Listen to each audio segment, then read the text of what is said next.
the history is when the Yankees don't get the starter that they want to pursue the most.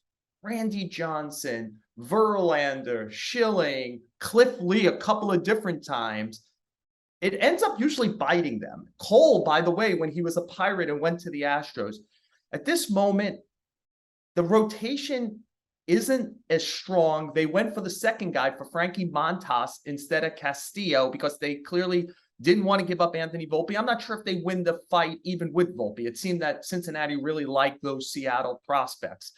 John, where do you think this rotation stands for the Yankees right now as we get into the final third of the season? I mean, the Yankees made a good effort to get Castillo. I believe they did offer Peraza and others. Cincinnati just liked what Seattle was offering. The kid Noel V. Marte, terrific power, also an infielder. Not sure if he's a shortstop. So I just don't think the Yankees were going to be able to do it. And they went for Montas, who I think is fairly comparable if you look at their records to Castillo. So I can't really blame them. The interesting thing to me about the Yankee rotation is the guy we were worried about was Nestor Cortez. He was the journeyman pitcher. Is he going to be able to throw the innings? And we're still a little concerned about the total innings. He's been the best one. Tyone has fallen off a bit.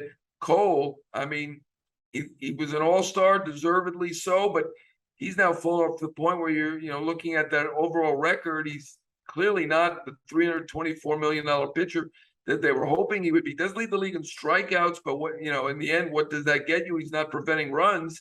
He's giving up a lot of home runs. There is definitely a lot of concern about the Yankees, but I think we overdo it. We're over concerned about the Yankees, just like the odds makers are a little maybe too much in love with the Mets at the moment.